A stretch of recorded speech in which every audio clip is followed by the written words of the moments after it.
Charlotte Motor Speedway. They're lean, they're mean, they're 5-7 horses, a man and machine. They're 4 wide before they start to slip and slide. The Coast to Coast Racing League 350A Modifieds, Pro Late Models, and the 360 Sprint Cars.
We are live on the Coast to Coast Racing Network. I am Zach Chapman here with Shaggy TV. Glad to be back. Sorry about my absence last week. Had a little hiccups, but hey, I'm all back, ready to roll, and looks like the boys are tonight here as well. 14-car field is what I'm seeing, and I'll tell you what, may not be the quickest time we've ever seen, but the man's out here doing it one arm. We got Willie out here with us, Bill Calder. How awesome is it, man? This guy, he has had a literal year from you-know-where, and the man, he just takes it on the chin, smile on his face, plugs away every day, and man, he's getting his health back. And we are happy about it. We got him out here right now. Brian Moore Sr. looking to the inside, Mr. Wednesday Night.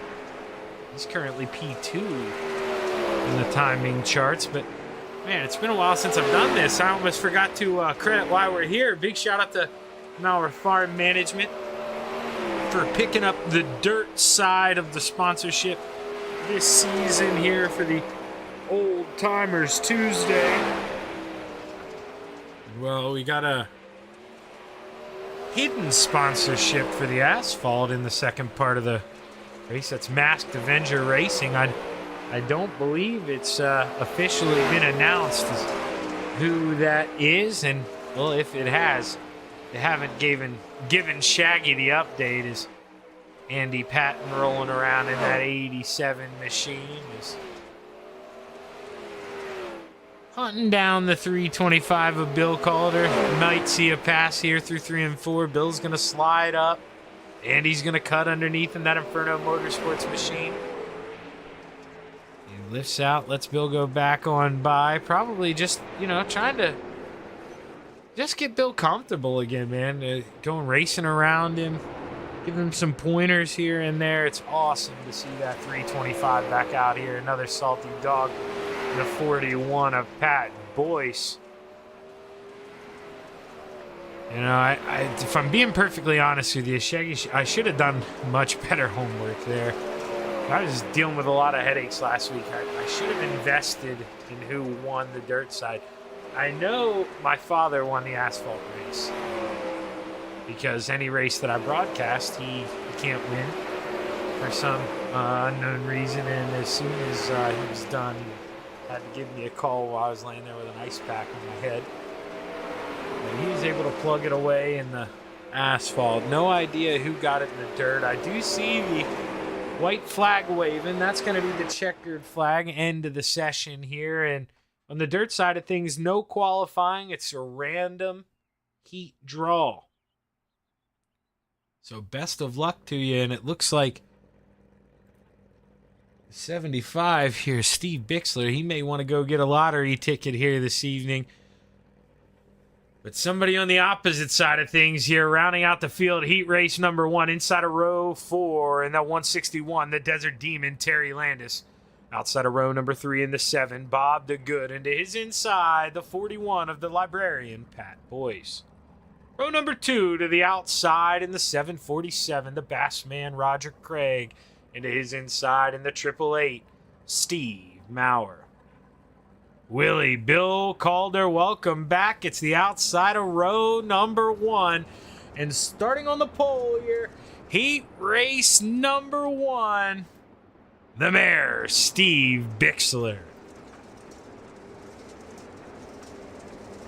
So I'm sure we're going to come across the little hiccups here and there. I will be trying to keep up with this overlay, but if they came out with any updates here this past week or so, I probably am slow on the SDK updates. But hey, good to see you out there, Joe. Thanks for tuning in. As we roll around here, we should see the Steve King Foundation pace car pull off. It does. The green flag is high, ready to fly. 6 laps to play in the clay. Heat race number 1 underway. Bill Calder with a slow start there in the beginning. Kind of expected that. He just wants to fall back to the back and run. But man, here in the middle of the pack, it is heating up. The Bassman. Maybe some contact there with the 7 of Bob DeGood, but either way, they both continue. And now the Librarian looking to take the 7 to school, but just can't find the traction on the bottom through 1 and 2. Out front, Steve Bixler, almost a full second lead over that 888.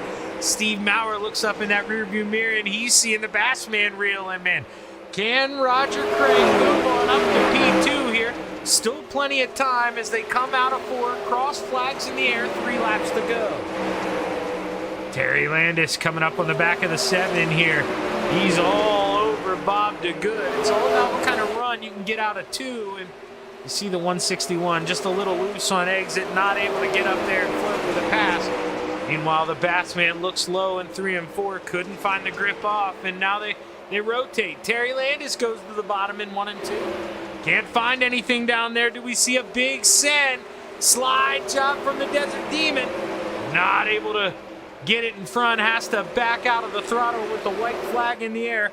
Only one more trip around. Steve Bixler rolls through 3 and 4.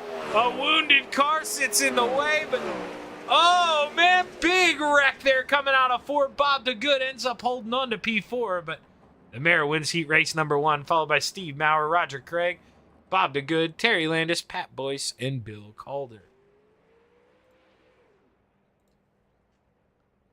May take a second or two here for this one to end politely for us, as you saw Bill kind of wreck there coming out of 4, had to tow, so it's iRacing doesn't like that. They don't want to end the race without people being able to complete their laps, so they've got to wait till they know he's in pit road, and they do that. We get the starting order here for heat race number 2. Rounding out the field, starting on the inside of row number 4 in the 513, the Brewerton Beast, Jeff Barker. Outside of row number 3 in the 302, John Rayner. And to his inside, the 87, the General, Andy Patton. G.J. Boydell takes the 014 and lines up on the outside of row number 2. And to his inside, Mr. Wednesday Night in the 055, Brian Moore Sr. Row number 1 for your second and final heat race here at the Volusia Speedway. Starting on the outside in the 70, Mike Cramner. And to his inside, man, you gotta look at this guy as the favorite here tonight. In the 79, Dino Dean Reynolds. And that's exactly that hiccup I was talking about here. We are gonna refresh. You guys will get it good on your end. I know these drivers well enough. I can hang. The green flag's high. It's ready to fly. Heat race number 2 underway. Great start for Mike Cramner, as now he's got the 79 stuck behind him. Maybe back to third here. His big run on the top shelf for the 014. G.J. Boydell, they call him the Iceman here, and that's what he had to be. Cool as ice to drive that thing around the outside. Just find the grip, and Dino, maybe commentator's curse, first to fourth here in the opening 2 laps as Mr. Wednesday Night takes a peek on the inside. Battle on here. Dino trying to come back on the top shelf. Brian trying to protect on the bottom. Can't send it in too deep here. Got a line of 3 cars on that top shelf. Battle to the line. Give it to the 55.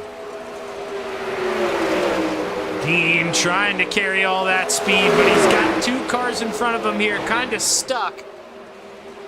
As Greg Boydell thought about taking a peek here, left half a lane open, but not enough for Dean Reynolds to feel comfortable and try to take that peek as we go on the nose here.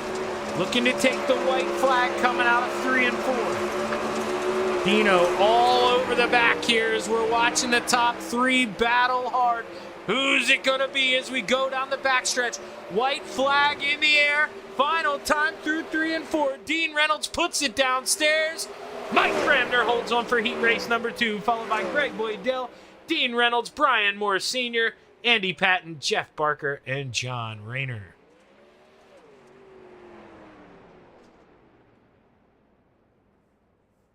We're going to take a quick break here on the Coast to Coast Racing Network, and we will be right back with your feature at the Volusia Speedway presented by Mauer Farm Management. Stick around.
We're back live on the Coast to Coast Racing Network. A little over 20 seconds here till we roll the checkered flag on warm-ups here and get into tonight's feature.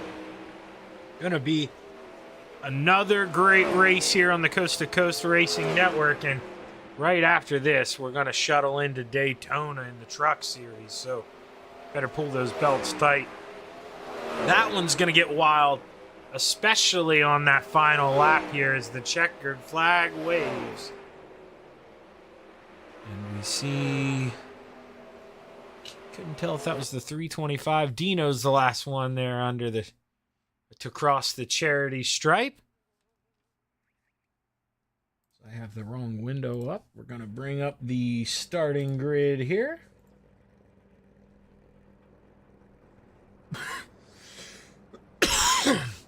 My apologies, couldn't reach that mute button either. As we get ready to look at the starting lineup here for tonight's Mauer Farm Management 360 Sprint Car feature starting lineup. The outside of row number 7 in the 302, John Rayner. Into his inside, the 325 of Bill Calder. The Brewerton Beast, Jeff Barker, lines up on the outside of row number 6. And to his inside, the Desert Demon, Terry Landis. The General, Andy Patton, lines up on the outside of row 5. And to his inside, the Librarian, Pat Boyce. Row number 4 to the outside, Mr. Wednesday Night, Brian Moore Sr. And to his inside, the 7 of Bob DeGood.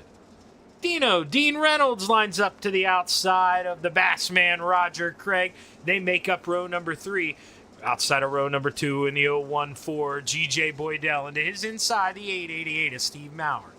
Row number 1 for your tonight's feature here at Volusia Speedway. Starting on the outside in the 70, Mike Cramner. And to his inside in the 75, the Mayor, Steve Bixler.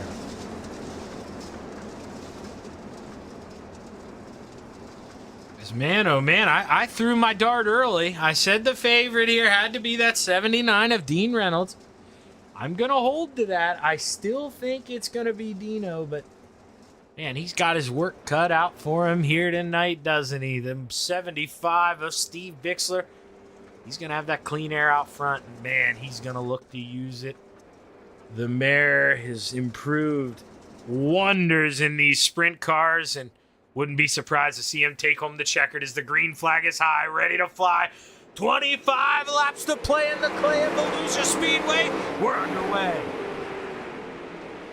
Greg Boydell trying to mount a charge in that 014. He had a good run in the middle of the corner, but not as good as the 70 of Mike Cramner. Look at him peeking out to the outside here for the lead.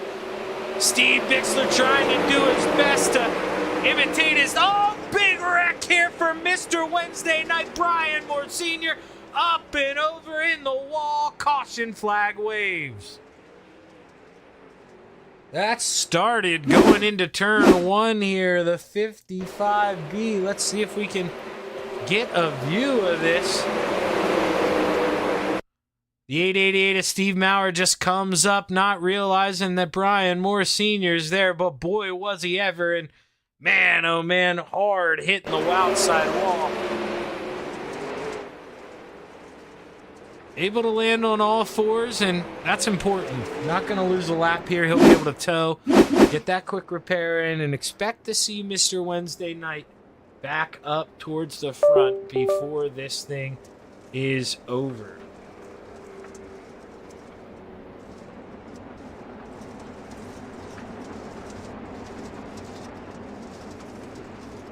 Let's see here. Did we get no? Not the 1 to green yet. Still pacing around here. Lights are on the Steve King Foundation pace car, and that gives us a chance here early on. The General Andy Patton, he's up 4 spots in that 87. He's been able to avoid that early incident there and just move right on up here towards the front. Sorry, Shaggy's looking at cameras. I thought I could have swore I had a interview. where I zoomed in and looked at the inside of these guys. Where it panned, and I didn't just have to do this by myself, but caught sleeping. So we get to take a look in the eyes of the 87 here. Man doesn't blink. He's on a mission. Wants to get that thing up to the front. He's got a lot of good dogs here to pass. If anyone can do it, it's that 87 as we roll through 3 and 4 one more time. The green flag is high. It's ready to fly. We're going to have 23 laps to play here when we drop the hammer. Let's go back racing. You saw 2 packs kind of split off there. Oh, Steve Bixler got into that inside wall. Greg Boydell stuck behind him. He's going to lose 2 spots as well, as Dino got the train rolling on the outside. Now he goes to the inside here, up to P2. Pat Boyce trying to get that outside rolling. The 41 does just that. The mare committed to that inside, anxious to see if the 75, now he might not have a choice, may have to move up if he looks to his left. He's going to see the 014 at GJ Boydell. But caution flag flies one more time. Mike Cramner involved in an accident, and he was your leader at the time. Let's see, Dino slides up. Mike just tries to go around the outside, and Dino showed him enough as far as I'm concerned. Let's see here. We'll show you what Mike sees. Now, you see it coming. You got to lift out there at that point and try to cut underneath. And if you don't and you try to skate around the outside, that's what's going to happen. And trust me, I know no driver wants to forfeit that pass, especially when the guy out front is Shaggy's picked to win here, probably the favorite. You don't want to let him go, but you got to live to race another day, as me and the 79 say sometimes, and just going a little too hard too early, and one mistake can put you to the back, and now Mike Cramner going to have to work his way back on up to the front as Andy Patton, that other guy I told you to keep an eye on. Look at the general here, P2. He's going to have to see what he can do with that 79 of Dean Reynolds. As Dino was flirting with getting those front tires off the ground. I thought he was going to give us a little show, but he's just teasing us here tonight. You're out there watching. Let us know who you're rooting for. I see Joe. He's taking Landis on the podium. That's a pretty good pick. Especially if this bottom comes in at the end. We all know how much the Desert Demon loves the bottom. And Dino, he teased us again there. I thought he was bouncing the front end. Wouldn't do it. Got these stationary cameras here just sitting for Dino. Trying to see if we can entice him to pull us a wheelie, but not going to do it here. He's out front. He means business. Can't blame him. As we roll through 3 and 4 for the final time, you see the green flag is high. The Steve King Foundation pace car is going to pull off. When he does, that 79 is going to get ready to drop the hammer and bring us back to the green flag as we're underway. 20 laps left to play. Best jump we've seen for a leader there. Let's check back. Dino got to a good jump. This is where the battle is. Steve Bixler looking to the outside. Terry Landis, Canella's pick here. Looking to the inside, but the mare. Oh, contact between him and Greg Boydell. We're under caution once again as Terry Landis, no damage on that front end. Able to skirt right on through. Close call. Let's actually go on board here with...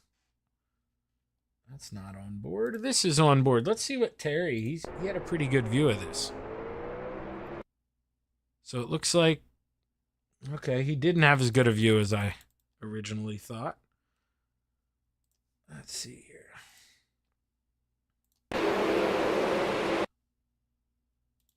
Let's go to the drone camera here. We'll swap up.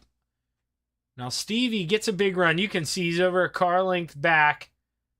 But he's up there where all the grip is. Comes off the top shelf a little bit as Greg's coming up a little bit. And man, that's as close to a racing deal as you can. You got to think that's almost 50-50. I mean, Bixler came down a little more off the wall than I initially thought. But, I mean, both guys just trying to make it work here in the early going racing incident. And I'm sure you'll have a beer and laugh about that one later. No spilt milk over that.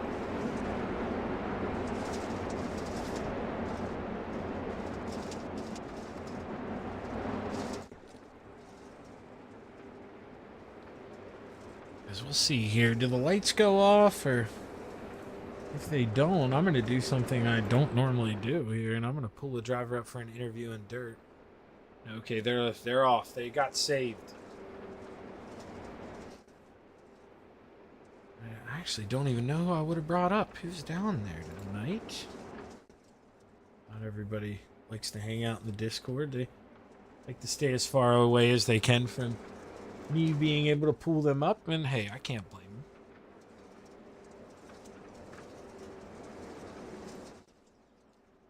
Let's see if we can get a couple green flag laps in here. Get some passing throughout the field as the green flag's high. It's ready to fly. Dino drops the hammer, and we're back underway. 18 left to play.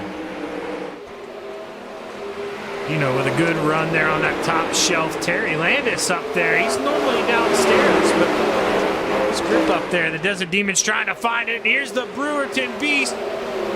Check down low here, man. You may want to look under your beds tonight because the Brewerton Beast, he's got a hot rod, moved on up to P3. Can he get up here and flirt with the General in the 87?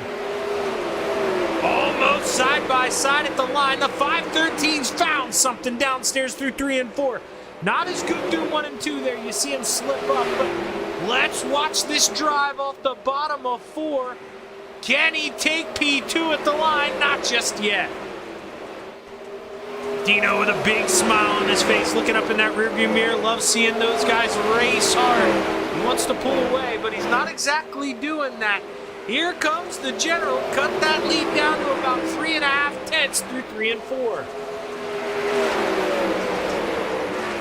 Oh, contact in the back. Mike Cramner involved in another caution here. I believe Steve Maurer kicks it off. Let's take a look here.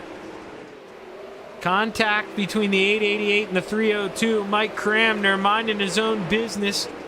The 888 comes back down after the contact. Hard ride for Steve Maurer, and just like that, have to tow that thing and hope he can get out in time before we go back racing here. Wild ride for the 888. Let's see, we got Jeff Barker. He's still up in the top 3. He's your biggest mover, up 9 spots here. Jeff Barker started 12th.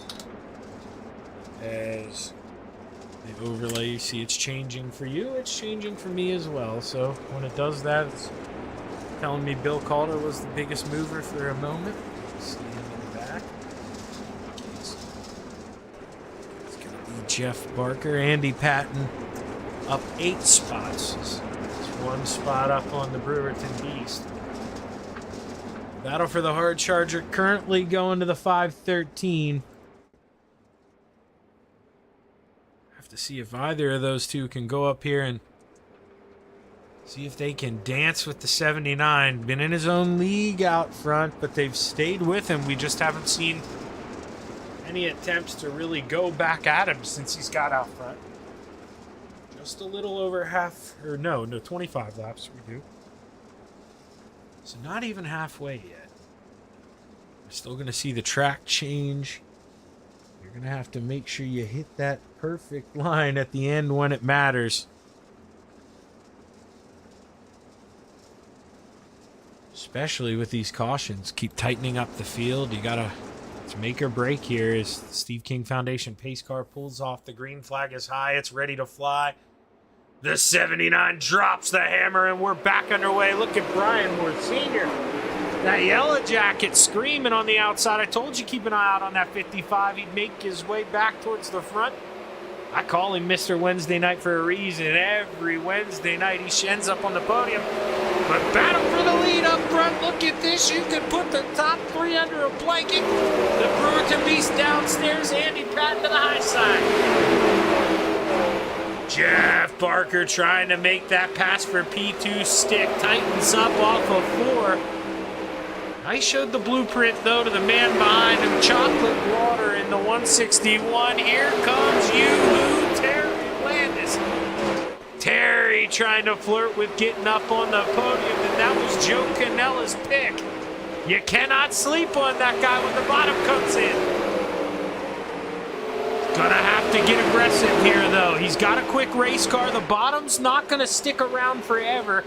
He's got to make it work while he's got a quick car. Got to find a way around the general, and then you got to try to muscle your way past the Brewerton Beast here. Is actually, look, man, Jeff Barker side by side through 3 and 4.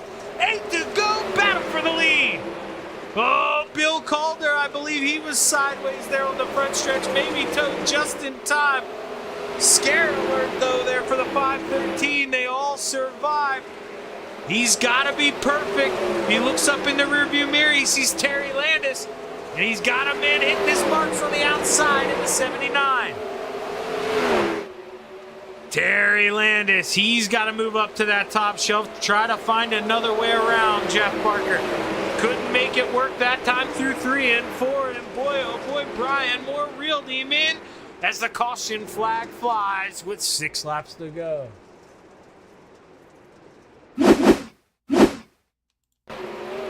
Let's see here. Seeing the 70 of Mike Cramner. Him in the 888, he gets fed a little dinner.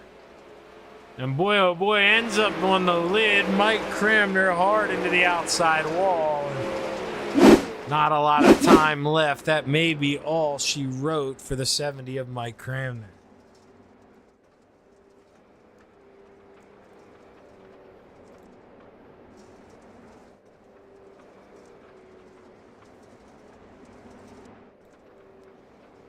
As we pace around here, getting ready to come back to 5 to go, I believe, when we get the green flag. As Dean Reynolds doing a good job of nursing this lead here, not doing anything too fancy, just holding that line on the outside where he feels comfortable and trying to make those other guys dance on the inside, where Jeff Barker, he's making it stick, but just not the consistency that he needs. He wants to get by the 79. He's got 5 more laps when we go back to figure it out. Lights are still on. We're not going back just yet. Should pace around one more time before we drop the hammer.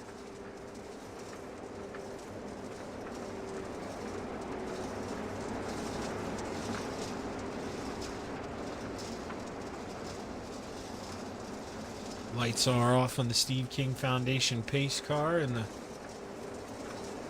Super Dirt Car Series 79 has 5 more laps to hold off a hungry pack of wolves. Can he do it? Can the Brewerton Beast, Terry Landis, possibly Mr. Wednesday Night? Can one of those 3 get up here and ruin the party? As the green flag is high, it's ready to fly. 5 laps to play in the clay at Volusia Speedway. We're back underway. Battle for second. Terry Landis wastes no time at all. Just like I said, you get up there to third, you got to go quick. He knows he's got a race car. Now the 161 can make this thing interesting. He's got to be perfect, but he's got 4 laps to go up here and play, as we're not going anywhere. Where we are staying up front, this is going to get good. Dean Reynolds got to be perfect here. He's got to hit his marks. What does it look like at the line? Jeff Barker not going away, still nipping at the heels of the 161. Advantage top shelf right now. Dean Reynolds looking good upstairs. Here comes Mr. Wednesday Night. Can he take this final step of the podium? 2 laps to go. Steve Bixler looking to the outside of the 014 here with the 2 to go mark going down the backstretch. almost touched, but Dino sees that white flag in the air. He can taste it. One more lap to go. Dino, always good, man. Couple updates ago, it's like you put a wizard in this wing car, and he's gonna take home another checkered flag here at Volusia. The 79 gets it done. Terry Landis P2 and Mr. Wednesday Night rounds out the podium. His wild finish there between Roger Craig and John Rayner. But Jeff Barker and Andy Patton round out the top 5. The Librarian, the Mayor, G.J. Boydell, Bob DeGood, and the Bassman, your top 10. As we get a fireworks show for the 79, he gets it done once again. Big win for Dino. And I know he's going to be pumped up about this one. Had to work hard for it. Didn't start up front. But hey, I stuck to my gut. I knew what car was going to be quick, and Dino held true, gets it done. Great race up front.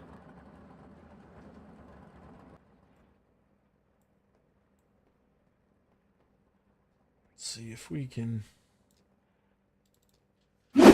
rewind here. We'll try to get in touch with our top 3 drivers here as Brian Moore Sr. brings home the podium, able to take it on that final lap from Jeff Barker, but not an easy night for Brian Moore Sr. Early hiccup moved him to the back, and he really had to plug away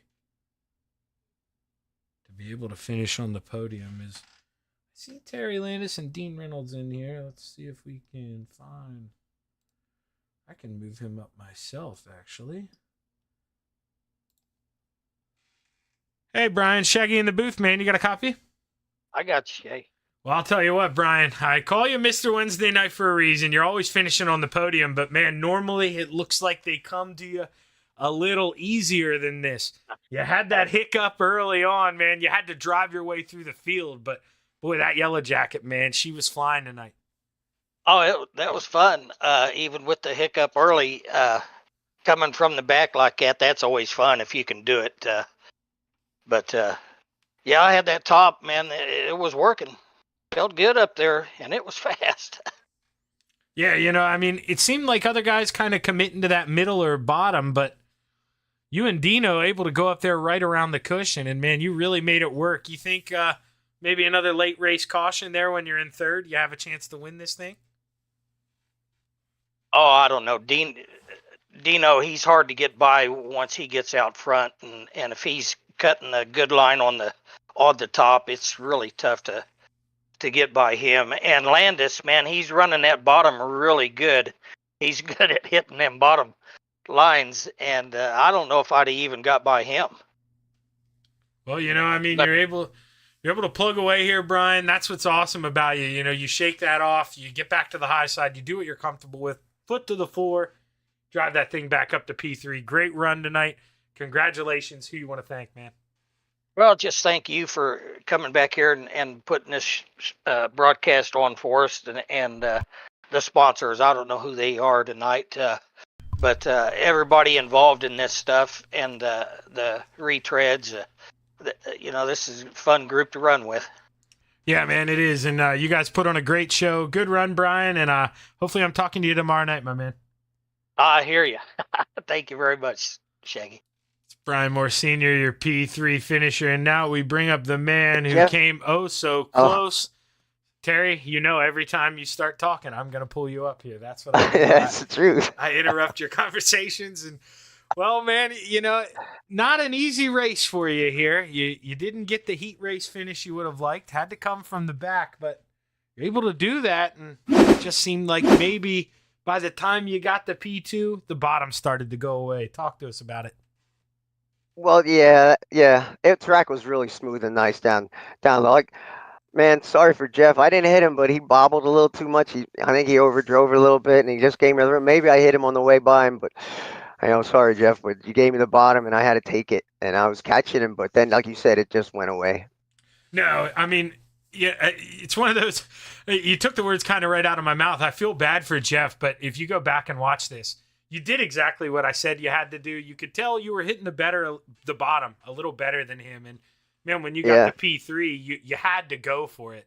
And I mean, he has that hiccup, opens the bottom, but just seemed like, that last final 3 or 4 laps, you weren't getting that drive off of 4 like you guys were getting before the previous caution. And I think that was the difference. It was getting harder. You had to take it in more on the slick stuff. So you were losing more time there before you could pick the throttle up till you were down low enough, Well, Terry, you're able to secure podium 1 of 2 here tonight. Do you think we can get a double from you here as we roll into Daytona next? I don't know. Trucks is always a good run. Let's say that. Yeah, amen. Well, hey, great run here. P2, being able to get up there and get by Jeff the way you did. It's tough racing. I love to see it. Great run. Who you want to thank? Mauer Farm Management. Thank them guys. And the Masked Racer. I don't know who he is, but thank him a lot. And you for putting this show on. Yoo-Hoo, Kreitz Sim Racing guys, Kreitz Overtrack Parts, and Galen's Homegrown Popcorn, and my wife Judy. Yep. And put in word cart, and you'll get 50% off. Sorry, that's what I was going to say. Code cart, 15% off. Hey, great run, Terry. And hey, man, hopefully I'm talking to you after this truck race. Good luck. Thanks, Shaggy. And here he is, the man of the night, my pick to win. I knew it was just a hiccup for you there in the heat race, I knew we'd see the other side. And, man, you get to the front, you don't look back. It looked really good tonight upstairs. Were you even really pushing it there in the middle stages? Oh, God, I was pushing it the entire race because the last time here, I finished 3rd to Terry and Jeff. And, I just wanted to put as much distance as I can if the top was still there. And, I had some bite, and I said, I'm going to stay up here. But then that last restart, they were actually closing in. Matter of fact, there were a couple of times the spotter said the fastest time in the race, car in 3rd position, car 5:13. I go, damn it, that's Jeff, and I know where he's running. So I tried to go down there and go in the middle. I just saw I can't do it. I can't do it. And I said, you know what? I'm going back up to the top. I'm going to live and die up here. If I get beat, I get beat. If it hangs on, it hangs on. If I flip into row 74, I'll flip into row 74. But we're going to make her eat. No, yeah, and that's something that you got to commend. I mean, it's almost who else would I guess that's kind of like how Trevor Giroux is. I kind of compare him that way. He runs where he's comfortable, and man, even if it's not the quickest, he stays committed to it, and it ends up coming around for him. And that's exactly what you did tonight. You got that thing up to the front with, you can't see it in the car, but that was a clean pass. We know the deal on that. When you see that right rear tire, you got to kind of lift out and go underneath. So you're in the clear for that as far as I'm concerned. Great race, Dino. Who you want to thank, brother? Yeah, no, and I purposely did that slider really slow, too.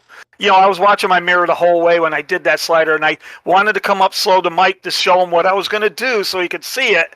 And, and I watched the replay because I do hate making dirty sliders. I don't like to do that, but, I did see it was clean and everything. So, but too bad he got there because he was running good. I mean, he won that heat, and, man, he was having a race, but part of the deal.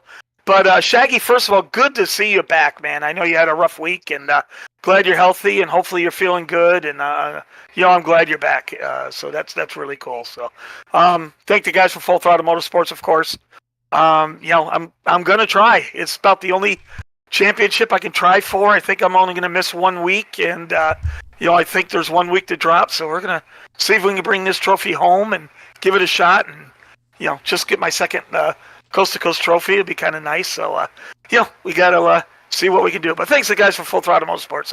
Ever since we got Gavin Chatham to join our team, he's just a whiz in sprint cars, and especially on fixed sets. He is the best on fixed sets. When we go to Hometown Heroes now, it's Blake and Gavin. Those are the two guys you got to beat, and but he helps you out and tries to get you to steer in the right direction. He really helped me out, especially these 360s, because me and Terry were saying that these things are geared all wrong, and they're tough to learn because they're geared at a 560, where normally we'd be at a 520 with these things. But that's part of the deal. You got to learn about that. So congratulations to Terry for doing another strong race. And then I watched Mr. Senior go right around the outside and do the same groove, and he told me he went from like 6th to 3rd there at the end, so that was fun to watch as well. So hopefully everyone enjoyed it.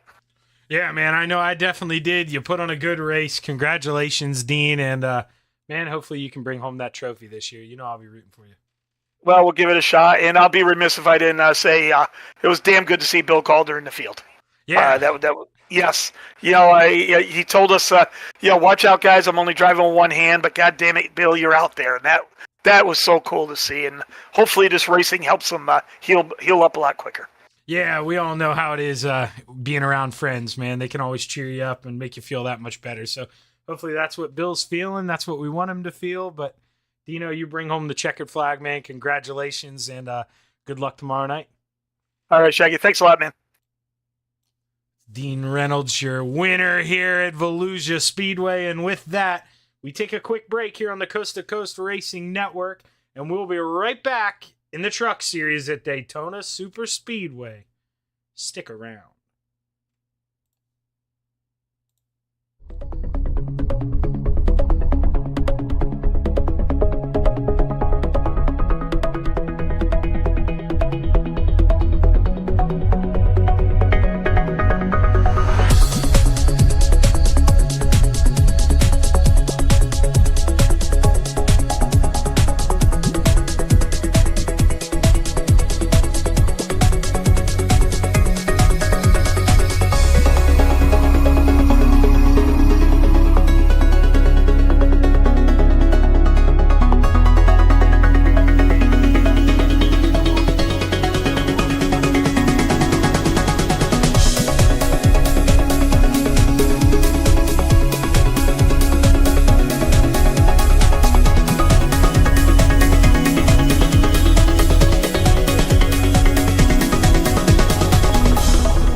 It's time for another edition of RSN Trackside, powered by Bob Johnson Auto Group on Rock Sports Network. Kiss on the champion. Trying to be a bit of a hiatus, so let's get. Tonight when we talked about it.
outpouring of love was amazing. These dollars had come together to support us, and we realized, no, we didn't want to use them for us. We wanted to use them to help others. The foundation has done so much for so many people. It helps any family that has somebody, whether it be a crew member or one of the drivers, that get hurt. We can help them to get through the situation. I was injured in a non-wing sprint car accident that broke my neck and left me with a spinal cord injury. I was in the hospital 8 months, and that got really, really expensive, so having that extra help to help push me and my family forward was a big deal.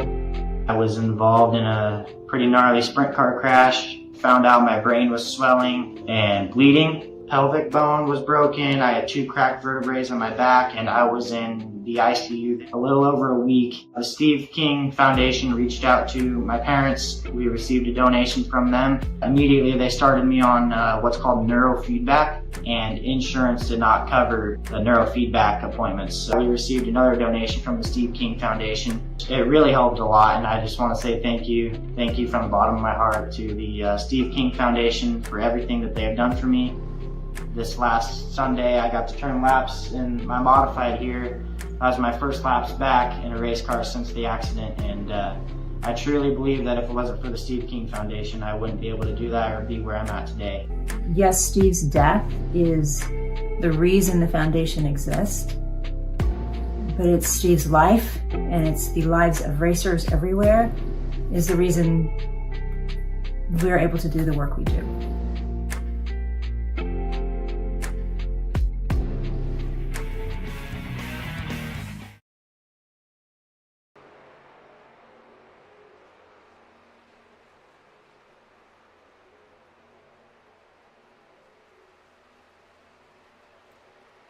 We are live on the Coast to Coast Racing Network for part 2 of Old Timers Tuesday, presented by the Masked Avenger Racing Team. As Terry Landis mentioned in his previous interview, we're not too sure who that sponsor is. It's the Masked Avenger, but we appreciate you throwing your money in the hat here and be able to get us broadcasted. Coast to Coast, definitely, man, got a lot of glue in this organization. Just people who are willing to, split here, split there. We've got teams come together for sponsorship. I mean, this is what definition of a family here at Daytona. They do a great job treating each other with respect, racing hard. And speaking of racing hard, 2x2 here, just messing around in practice is here. Right as I click away from that, I would have had proof. As now I can't click on it, but you see the session comes to an end. We get ready to go out here qualifying at the Daytona International Speedway. To see who ends up pulling out first here. You know the drill. Whoever comes out first, well, they get the love here for lap number 1. It's looking like it's going to be... it's a battle between Mike Cramner and Steve Bixler. Mike Cramner is winning that war. Some people go real slow through 1 and 2, though, so I'm not crowning a winner yet. Now, looking at it, Mike Cramner's that guy. He's going quick on the bottom of 1 and 2. He's not messing around. He wins the first lap qualifier award, and, well, not much to say about it at Daytona. I personally go right up against the wall right now. Try to get as much speed as I can. Mike's starting to do that. Floating up a little bit. I know it looks sketchy, but you got about another half groove there. You can trust it. Get right next to that wall. Get as much speed as you can. We'll try to put a humdinger down here. Is ready to go lap number 1. We'll see some drivers run around the outside here lap number 1 as well, and just use lap number 2 as the qualifier. Burn some fuel off. You're not allowed to ridiculously, as we clicked the wrong button there, you're not allowed to tape these things up like they do in real life. I know, late 90s, early 2000s, late 2000s even. Got just see him put down 1 qualifying lap, tape them up. I'm not really sure if they do that now or not. I'm not the biggest NASCAR fan anymore. I've kind of washed away from it. More into the dirt side now. But Mike Cramner coming around. Just green through Sector 1. Not going to be the quickest out of everyone. This should be purple as he completes Sector 2 at the highest speed. So we'll see Mike take P1 for now. As laps start to come in, Steve Maurer takes over P1, but the 25 of Gary Sigelkow. Welcome to the front row as the librarian sniffs, can't get there. 31 with a little bit of a hiccup there through 1 and 2. You can see him just coming off that yellow line ever so. Hug that thing the whole way. You want to keep that thing smooth, not easy to do. Is right now, Bill Calder in the 325 doing this with one arm. Let it be known, the 325 Willie out here having fun. And that's what we love to see as Gary Sigelkow comes around, completes lap number 2. Can he improve? Not going to find any improvement for the 25. Stays P1. As drivers start to come around.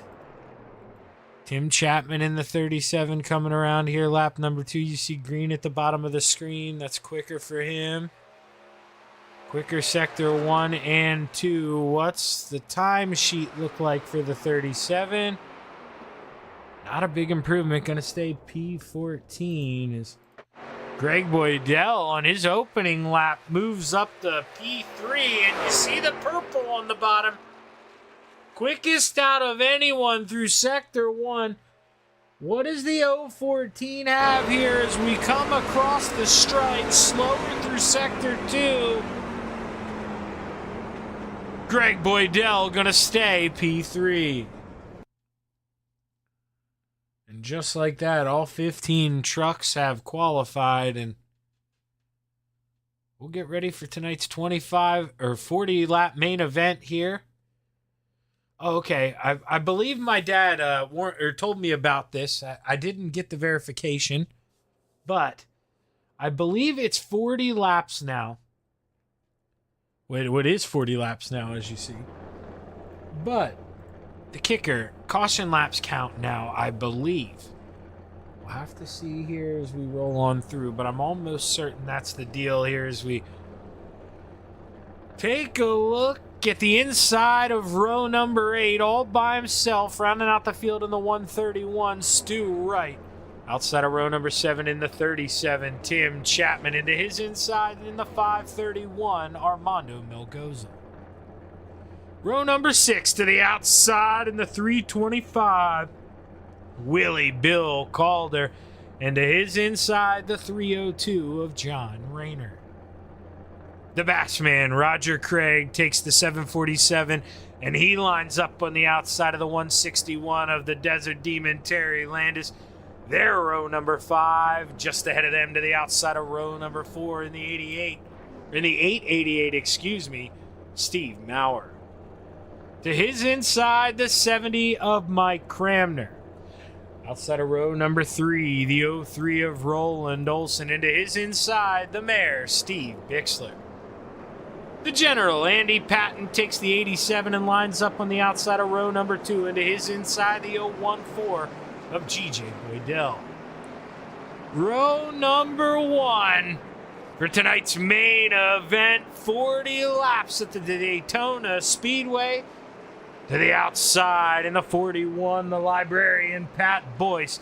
And to his inside, the 25 of Gary Sigelkow.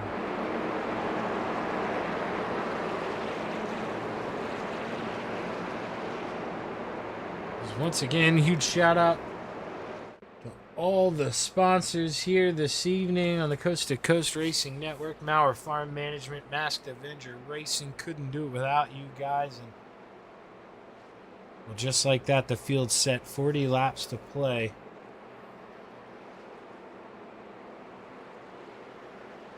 It'll be a good race here. 40 laps, drivers should have to pit for fuel.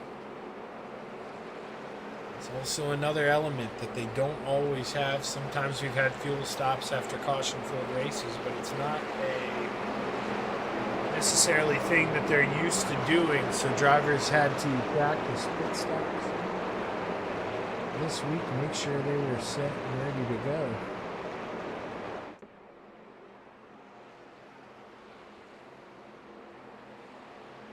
I mean, anybody who watches racing knows you win or lose this race on pit road, especially if it stays green flag. You gotta have a friend, you gotta have that dancing partner who's gonna go with you, and you gotta trust him. You both gotta brake late, and you gotta brake well. You don't brake too early. You don't want to be that slow, limp dog, but as the green flag is high, it's ready to fly. Gary Single Cow leads the field to the green flag. We're racing at Daytona. Tim Chapman stuck on the outside behind the 325. Maybe got a little sketched out, but he's starting on the outside. He would have been able to jump to the inside without the black flag, but no arm, no foul. Long way to go here. I anticipate the boys aren't necessarily playing nice here right out of the gate, but they may shock me here as we go 2 by 2 by 2 by 2 by 2 down the backstretch. Pat Boyce with the current advantage on the outside of the 41, but doing that rear bumper. Terry Landis falling back, and here we go, the 888 of Steve Maurer, looking like he got some help. Caution flag waves here early at the Daytona International Speedway. Steve able to get down out of the way there after being turned. Let's see what happens. So it looks like he gets into the outside wall, and Mike Cranmer, I can't blame him for that. I mean, if the car in front of you gets in the outside wall, you don't want to get stuck. You don't want to fall back. Mike moves on to the inside. Steve comes down a little too much. Comes across the nose of Mike Cramner. Just like that, Roland. Oh, excuse me. That was Roland Olson up there in the Nesquik machine. It was Chocolate Water who may have gotten some nose damage. But right now, everything seems to be smooth here, and well, you know, speaking of smooth, it hasn't been the smoothest year for this man, but I've talked about him, and we got him back here tonight. Bill, Shaggy up here in the booth, man. I've been waiting a long time to say this to you. How are you feeling, brother? Oh, thanks, Shaggy. Yeah, I'm feeling pretty good. Well, you know, you're back out there on the racetrack tonight, and I know you're taking it easy, okay? But that qualifying effort, Bill, you were right there with him. Do you plan on maybe trying to get in the mix here if you're up in that front pack here with a couple laps to go? I think you got it in you tonight. I think so, too. I just have to be sure I can steer good with my left hand. With my left hand. Sorry, Shaggy. No, my finger falling off the button. I know the struggles there. Yeah, you try to push that button with the finger, but hey, Bill, man, you're doing a hell of a job. Keep the pressure off you tonight, man. We're just back, or happy you're back and having fun. Good luck here, and man, you know I'm rooting for you. Thanks, buddy. Yeah, I'm having a lot of fun. I'm really glad to be back. Well, that's awesome. Well, hey, give him hell. Go win this thing, Bill. Okay, I'll give it a shot. I'll tell you what, there's nobody we want more to win this thing than that man right there in the 325. I'd wreck my dad in the 37 right below him to get Bill Calder that feature win. I'm telling you right now I would. Bill's one of those guys who is just, I mean, literally he's the fuel pump for this organization. I mean, he keeps everything going. If he burns out, it's a tough deal. I mean, he does so many little intricate things that people don't even realize. We love you, Bill, and we are so damn happy to have that 325 back out here on the racetrack. And I'm telling you, I know he took it easy on that restart, but I expected a little bit closer to that dirt time, if I'm being honest. And he really impressed me. He went out there, he put the ball in. get some draft. He can string together 2 or 3 laps here. He keeps that left arm good. Just relax for now, Bill. Pressure's off. Keep that thing on the lead lap and go get him here at the end. But Steve King Foundation pace car is off. And Gary Sigelkow drops the hammer. We're back underway at Daytona. Lap number 4 of 4. Desert Demon trying to link up maybe here with his chocolate rival, but oh man, caution flag out once again. Right away here early. Not too sure what happened to the 531. Armando Melgoza was the car around. Oh, dude, it looked like he downshifted. That I'm not too sure what happened. Maybe he uses the shifter, hit the wrong gear. Let's see if we can get any hints from the inside.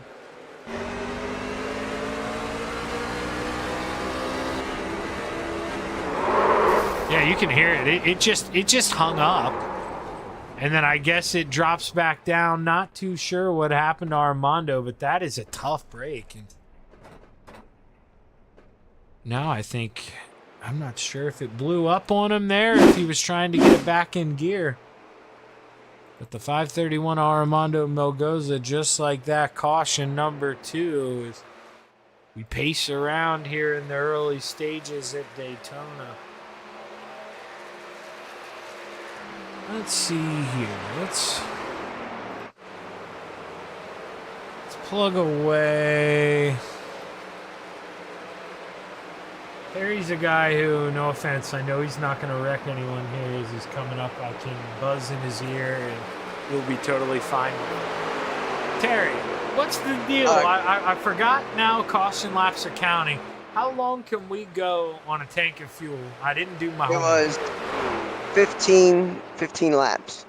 Okay, so we're looking at probably 2 pit stops, maybe 1 with caution laps. Yeah, could be. All right, well, Yep. I'm not going to have you throw that strategy out there, but do you have your pit buddy here tonight? Do you know what you're doing if you got a pit under green flag? Oh, we don't know anything yet. We didn't discuss that stuff. Well, hey, man, flying by the seat of your pants. Good luck here, Terry. I see your nemesis out there, Hollywood. He's 2 spots up. He's coming up next. Warn him. He's the next interviewer. All right, he's next. See who's All right. going to win the chocolate battle. He's telling me better get going or he's going to be shaking it. All right. Good luck here, Terry. All right. Have a good one. The Desert Demon in the 161. Feeling pretty good right now. Feeling pretty good.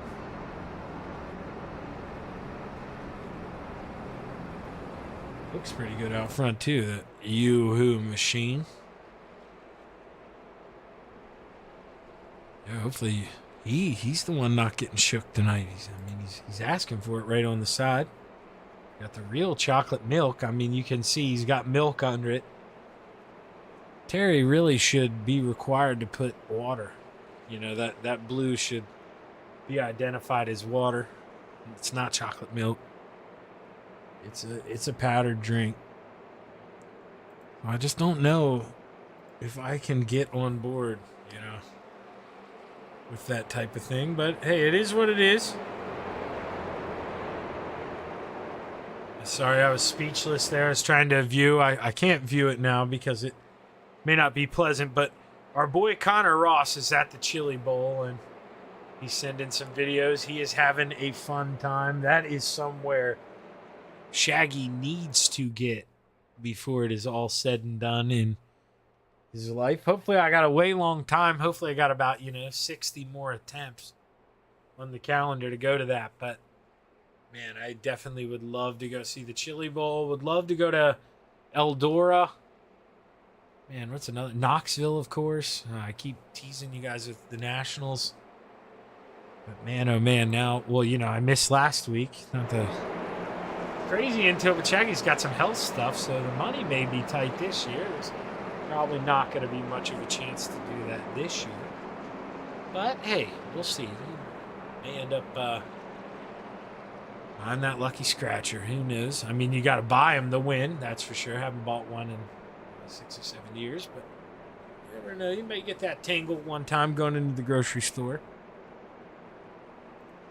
I just realized we've had the driver thing up. Yes, we are following GJ Boydell. He's the man on the outside of the front row. We get ready to go back racing here at the Daytona International Speedway.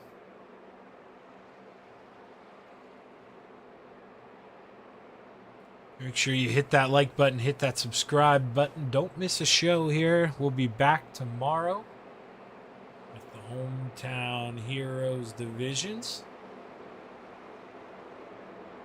Make sure you tune in for that. They're always good racing.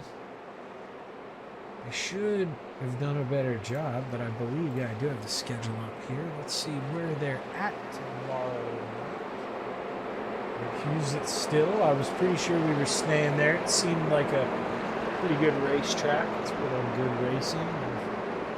One of those people have to kind of figure it out all at the same time, puts everybody on that equal playing ground. It's only been out for 6 weeks now, about a month and a half. We're in week number 5 now.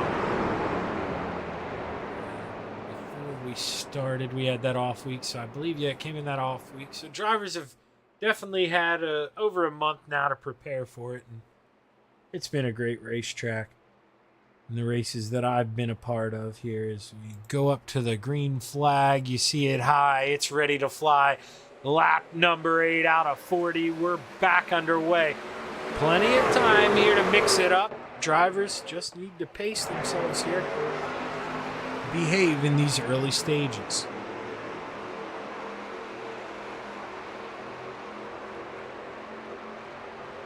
Greg Boydell, he's going to be somebody who can definitely make that outside line contend. The 87 of Andy Patton, he's going to be somebody who, I haven't really seen him run much asphalt, but I know how good he is on dirt. I imagine he's going to line up pretty well, be a good pusher. Gets right to the rear end of the 014. Patton Boyce, an even better job here is Andy Patton blinking out a little bit. Saw him blinking a little bit to start the race. Still gone is the general. He's back now. He's doing a good job of being patient, just knowing there's a long way to go here. You're not going to win the race on lap number 9. I can tell you that. You can sure as hell lose it. It's a little tougher to lose it in this. They get a couple quick repairs. They will give you your lap back, I believe. But it's not something you want to have happen to you, as Bill Calder letting the field go around here. Oh, that was a little scary. John Rayner got nervous. Able to get around the 325. Tim Chapman looking to the outside. He doesn't want to lose the draft. He's got to stay behind that 131 and still find a way to drop down. Able to do just that. Oh, I thought for a second we were going 3 wide. Had to click it back up front here. Is Roland Olson. Is that third guy on the inside, that second yellow machine. Looked like he was going to take a peek under the librarian, the 41.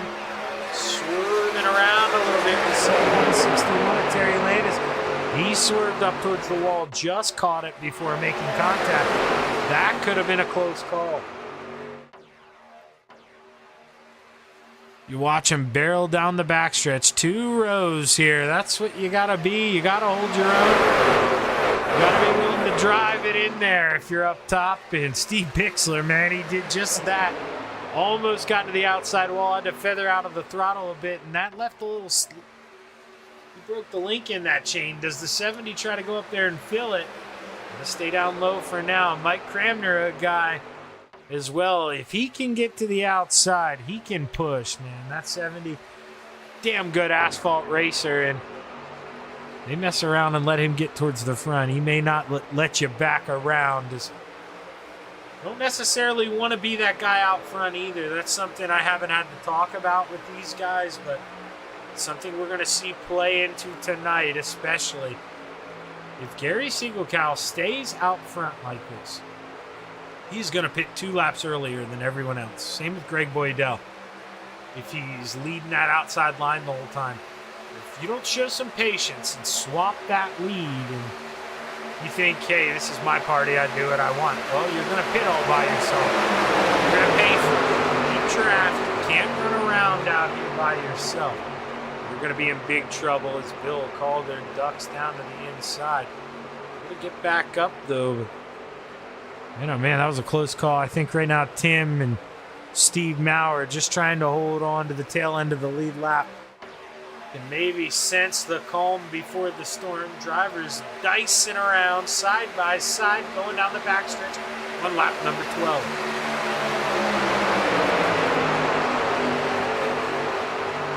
This is where, I've always wanted to be Roland Olsen right now, if I'm being honest with you. I think that's where you want to be on this opening run. Inside row number 3. You're just burping that throttle the whole way around. You're barely ever in it. It's contact in the back. I told you it was coming. And man, oh man, Bill Calder involved in it. Not too sure who else. Armando Melgoza. Not sure if Tim sustained any damage out of it. Able to keep it straight. But Steve Maurer, not so lucky. He's back here by himself. Stu Wright, like a wounded duck. That right front is shredded. Just like that. Pack's starting to separate here. That isn't what those guys want to see. I'm not sure with caution laps counting now. I would imagine they still do give waiver rounds. I don't know that for sure. But if you get a waiver round, no big deal. It's not something you want to have happen to you early and have hanging over your head the whole way. You want to be able to go race. You want to control your own destiny, and losing the lead pack early, that is definitely going to hurt that. As Roger Craig, P10, that last car in the back of the lead pack, on board here with the Bassman. Let's see what he sees.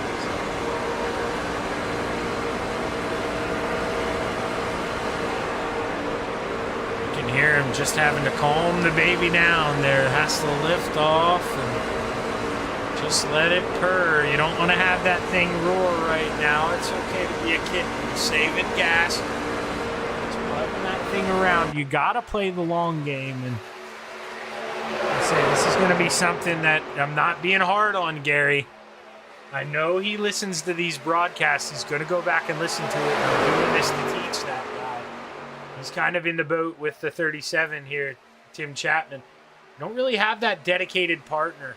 You don't want to be that guy out front, man. He's going to learn the hard way tonight in these races where you need to pit for fuel. You do not want to lead that way unless he is all but certain we're going to get a caution here. Because drivers, I imagine Terry Landis told us we could go 15 laps on a tank of gas. Well, we're 15 in. We did have a bunch of caution laps in the beginning, so I expect us to maybe get 19 to 20. But I would think that 25 of Gary Sigelkow will have that left hand out sticking out the window here soon. He's going to need to go down pit road here before everybody else.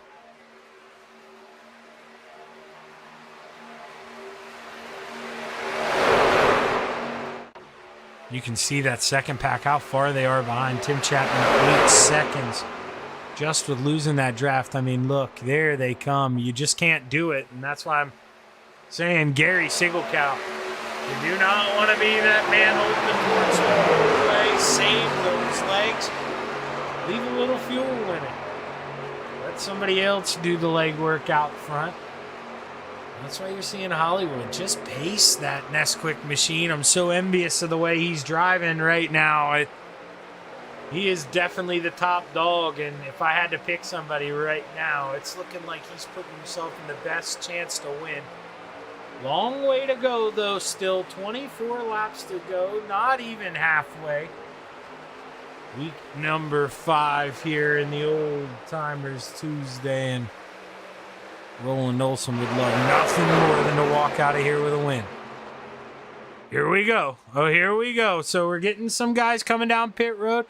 Pat Boyce stayed committed. Roland Olson, well, that just spooled his milk, man. That he's going to need help. That's not what he wanted. Tim Chapman's going to hope that he can get to the back of Roland Olson, and then they're going to be pit buddies. But let's take a look here. Gary Siegel-Cal, you don't want to get tires. You don't want to get tires. Are we getting tires? We're getting tires. They jacked up the right side. That's going to be a long pit stop. Yep, taking left sides. That's going to be another one. You do not need tires at Daytona. Race over for the 25 if we stay green. Go back to the boys up front here. Do we get any takers this time? The 014 dives down. Does he get any help? Roger Craig gets touched from behind. 302 hard in the wall. He spins across the entrance of pit road. No caution. No caution just yet. Mike Cramner all alone out front. Tim Chapman inherits P2. 10 seconds off of the 70 of Mike Cramner. And well, anxious to see how this all works out. Here's our race leader, Mike Cramner. Should have the duck down pit road this time. Still waiting on guys to pit. So Tim Chapman, he pitted on lap number 5, so he can go a little longer than everyone else. But his pit stop cycle, Greg Boydell and Terry Landis look to have the advantage here as the Bass man a little ways behind. The 302 of John Rayner. Here comes the mayor, Steve Bixler. Chugging, he's got that thing rolling. The 41 coming up to give him a shot. This is really going to make it interesting here. Is the 37 of Tim Chapman. He can make up a lot of time. Guys getting 4 tires. He's got to nail this pit stop. That's where Mike Cramner is right now. That's why you saw him lose the lead. He went down pit road, no tires. Quick pit stop for him, 8.8 seconds. Tim's trying to use up all of that 325 he can. He's probably going to need to pit here real soon. As Mike Cramner, he was your leader. Let's take a look. Where is Terry Landis?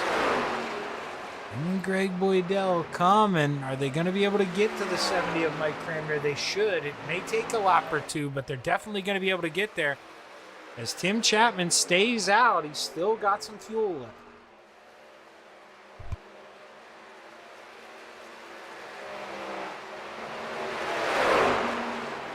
Greg Boydell and Terry Landis look to the outside of the 531. So Armando Melgoza just doing a good job of staying to the inside. Knows he can get those laps back at a later time. As Mike Cramner looks up in the mirror, he's going to have some company here. He's got to do a good job of latching onto these guys, or he could lose out of this pack, and that's not what the 70 wants or needs here. Got to put the head down. You got to start sniffing in the dirt. Got to go to work. Can he stay close here as Mike Cramner looks like he does have that draft kind of equaled out here. Now he's closing up on him, and Mike Cramner did a good job. Not losing those front 2 here when it's all said and done is Tim Chapman. Where is he at right now? I believe in the middle of 1 and 2. He is. He goes down the backstretch. Still has yet to pit. Not looking the best here for the 37. You're watching the other packs kind of run him down. Maybe looking to do this thing in a 1 stop. If it goes green, that may be his only chance. That may be what the 37's doing here. We'll have to see if he ends up getting the right strategy here with 18 laps to go. You got to think that's what's going through the 37's head. I got to do this in 1 stop. I lost the pack early. Now I've got to do it my own ways. Bill Calder pulling away from the 37 of Tim Chapman. Not too sure what happened. Tim doesn't look to be out of gas or anything. He stays going. He's rolling, but Had a little bit of a hiccup there, and the lead's cut down to 21 seconds. So, damn, I mean, he's just watching that lead disappear. You have to figure something out here. So looking at the top three, this will be your battle for the lead when the 37 hits pit road, which he does. And the 37, he sees the 325 spin in front of him, then he locks it up. He goes around, and, well, just like that, Tim, any strategy he had, that's gone out the window. He's got to shake it off, figure something else out, and hope for a late race caution as the front three go on by here. Your new leader, Greg Boydell, with 17 laps to go.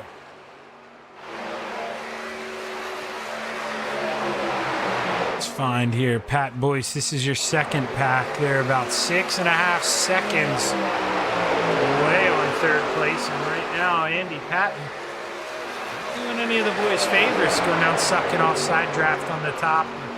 You want to line up. You want to try to run these guys down. And when you're going up there sucking air off, pulling yourself forward, slowing those other guys down, it really is costing you a lot of time. And you can see the 41 of Pat Boyce, that lead already up to 7 seconds. I mean, the front three are playing nice like this. Well, I say that, and they're not playing nice. They're running down lap traffic. Here we are, 3 wide, a lapper to the inside, the Desert Demon to the high side, trying to find a way around Greg Boydell. I'm telling you, if you're Terry Landis, you don't want to get out front anyway unless you're trying to play the fuel game and play with each other. You want to line up, make that guy pick through the air for you. Have him do all the work as Tim Chapman gets back out on the racetrack. He tries to link up with Roland Olson.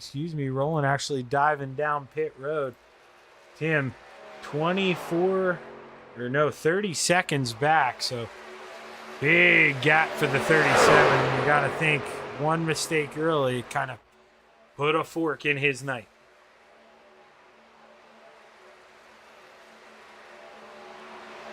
Give it to the 014, but they're side by side with 15 to go. Greg Boydell getting help from an unlikely ally. A lap down, Stu right there in the 131. With Stu's help, I mean, we've got a new race leader. Mike Cramner moved to the outside, and, well, just behind him, we got 2 more lap down cars, Steve Maurer and Armando Melgoza.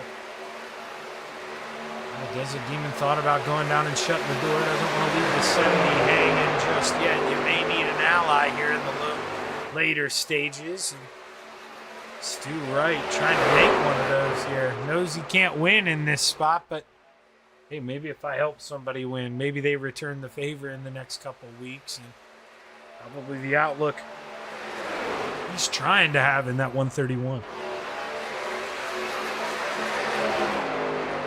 Single cow, we saw him running up towards the front, but 4 tires really put a dent in that strategy. And 25 seconds off, Gary Sigelkow, a guy who wouldn't be surprised taking home the checkered flag, really finds himself on the back foot here as Mike Cramner gives that 161 a shot going down the backstretch.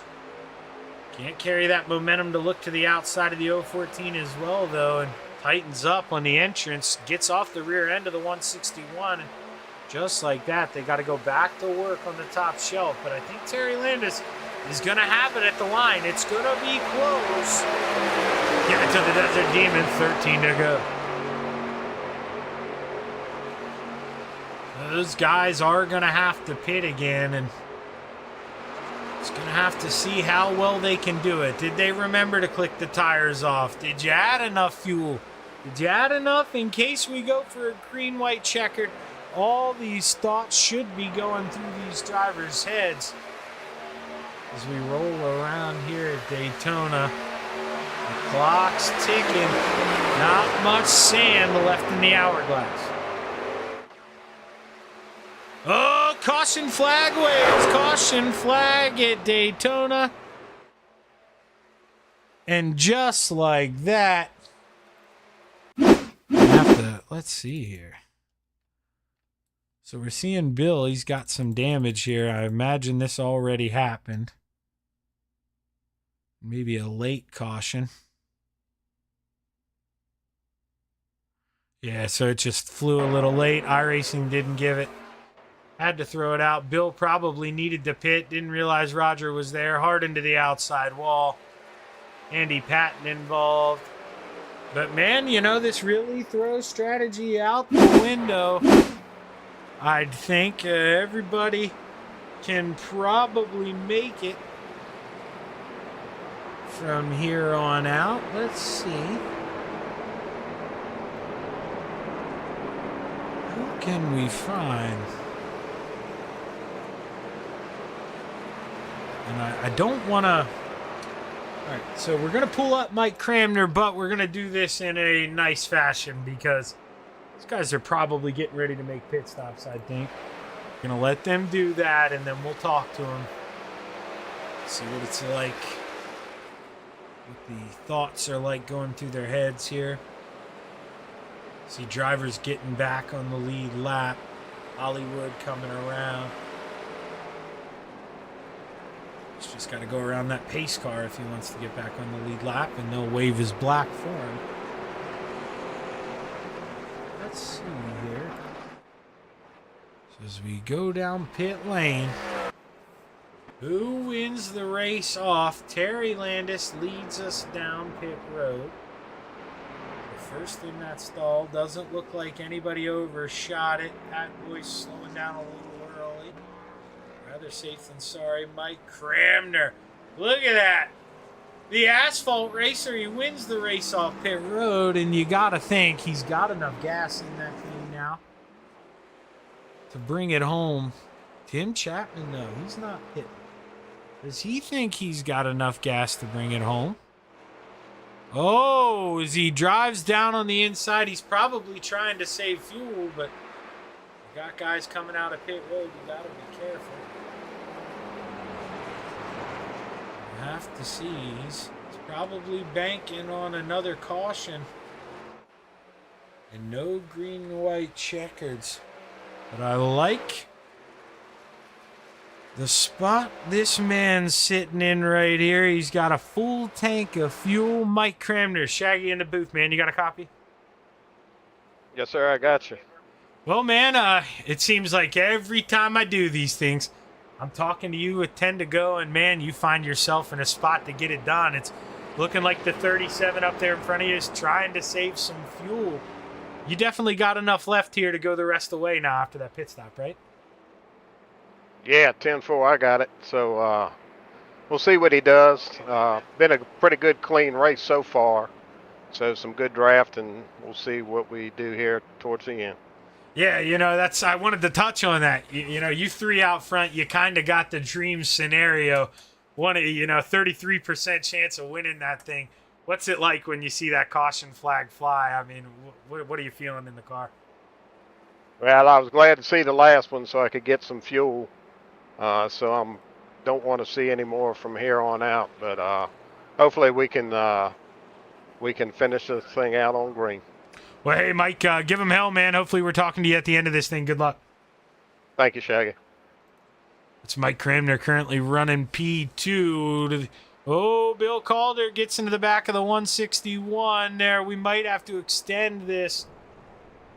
Terry Landis, he's going to get some serious damage out of that. I don't see the lights coming back on and extending this thing, so that's a tough break. But, oh, man, he's got the Shaggy logo on the tail tank. I didn't even notice that. Thank you for that, Terry. Yeah, we may have to give him money to letter up a new one here. You see, that's the only thing left there on the outside. Maybe I'd pay him to keep it like that, just gray. You know, just me and Mauer Farm Management on the back. We're going to have 9 to go here. When we take the green flag, remember, caution laps count now. We got 13 drivers on the lead lap. Armando Melgoza currently trying to come around, but he's still a lap down. So just going to have those 13.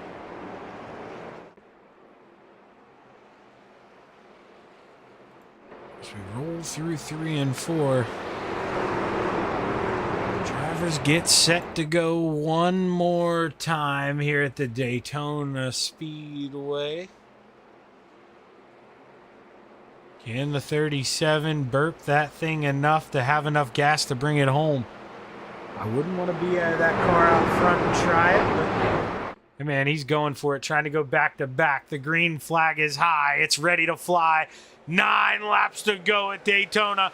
Who's going to win it? Who's going to wear it?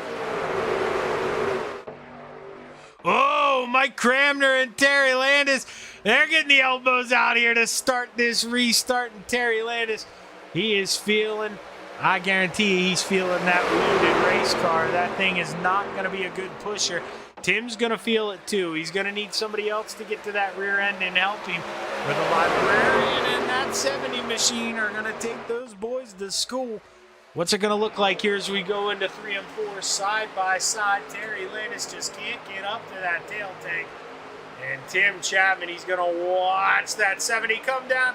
Shut the nose. Tim floats up a little bit as the 70's coming down. And just like that, we're under caution for the 4th time here at Daytona. Lot of tore up metal through 3 and 4.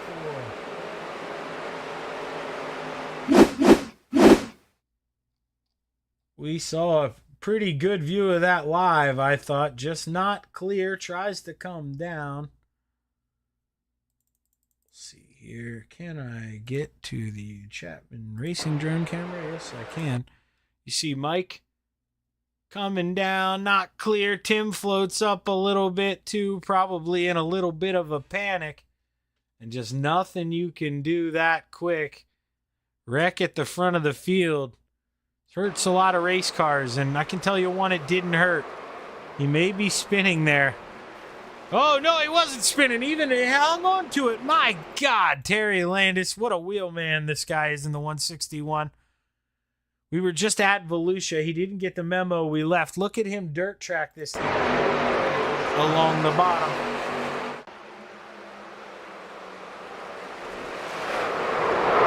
Able to Tokyo drift that thing on the bottom of 4, keep it straight.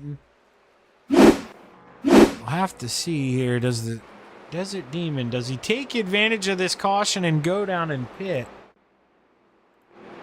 It does not look like it. Man, you know, sometimes this happens to people with like the net code and internet and all that, but I'm seeing a lot of damage, no rear end. If I'm Terry Landis, I am getting that thing on pit lane, but not pulling down, gonna stay out. Tim's able to go in there, repair the damage. Mike Cramner as well. Armando Melgoza, he's able to get back on the lead lap. So 5:31, he'll be able to dance here in the final 5 or so laps when we go back racing.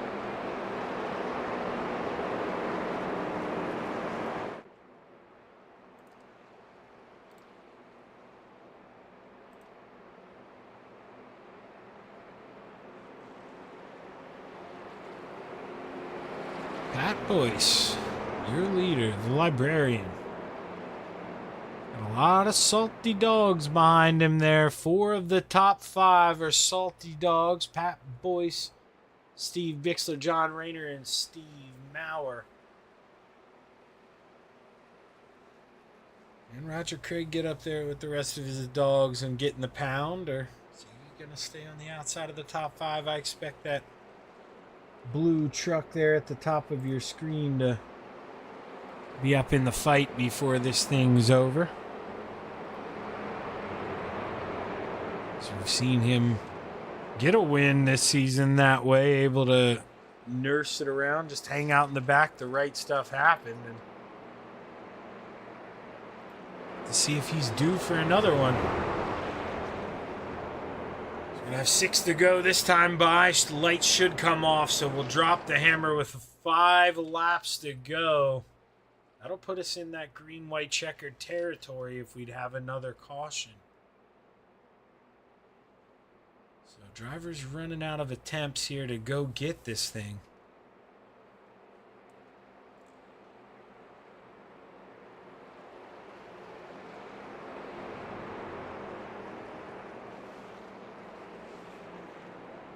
Lights are off, and you see Terry Landis. I just don't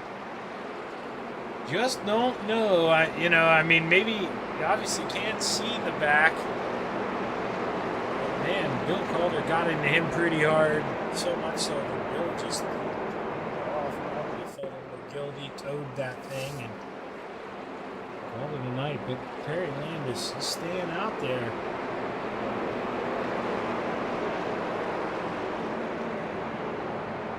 Hey Shaggy, how you doing? Hey, pretty good, Bill. What's up? My right arm just gave out on me, so I'm towing. So I'm just gonna watch the end of the race here and talk to you a little bit. Yeah, I figured something like that happened. We were actually just talking about that, Bill. If you'd go back and look at it, I figured something. But hey, man, we're glad to have you. I know 40 laps there with the wheel. That's a long time to go at Daytona, but we're glad we had you for most of it. Yeah, it was a lot of fun. I made the mistake of running the dirt race, I think, and I just tired my arm out too much. Well, hey, man, every lap out here is rehab. You know that, and I'm sure you had a big smile on your face. So as soon as we can get you back here, you know we want you back. It's not the same without you. Oh, I have to say, Shaggy, I'm loving this. Well, you're not loving it as much as me, I promise. When I saw that 325 out there, I knew you were going to take it easy in the dirt, man. But like I said, I talked to you. You impressed the hell out of me with that qualifying. Go out there, not at 100%, and qualify within a tenth and a half of the field. You're going to get it back. That's for sure. And hopefully we find you on the top step when you do get it back. Oh, it'll come for sure, buddy. Well, you can sit in here and hang out with me.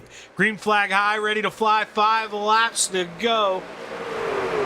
Who's going to steal this thing? Terry Landis looking like that rear end damage. Not affecting him too much here on the opening start. It's going to be all about that 302 of John Rayner. Can he get to the back? Can he give him a good shove here in the middle of 1 and 2? As Pat Boyce, he's still waiting for a little help from his partner in the 75. Terry Landis gets a big shove. He loses the rear end. John burps the throttle, tries to get up behind. But we're 3 wide for the lead. Pat comes across the nose of the 75, down to the inside. Oh, Pat Boyce slides back up the racetrack. No caution just yet here. 5 laps to go, coming out of 4. Terry Landis looking to see 4 to go this time as Gary Siegelkampf goes across the nose of the 888. Yellow flag flies, 4 laps to go. Let's go back. Looks like the bookmobile's in a little bit of trouble. Yeah, the librarian involved in the early one, and then the most recent one that brought out this caution, that was Gary Siegelkampf. Let's diagnose this one first. Let's see, they're just running 3 wide. Gary trying to make that thing fit. We're going to try to find the aerial camera. There we go. And just comes across the nose of the 888. Steve Maurer, a good job holding his line. Know where he could go. Makes contact with the 25. We saw earlier that incident with Pat Boyce. Let's go back and try to diagnose this. Steve Bixler gets a big run going down the backstretch. He pulls to the inside, and Pat, maybe not ready for a little 3 wide action, comes down over the nose of Steve Bixler. Steve with a good job of holding onto that thing. Dirt tracking it there through the infield, able to keep it straight. Caution helps him out, but man, Bill, that's going to shake up the field here.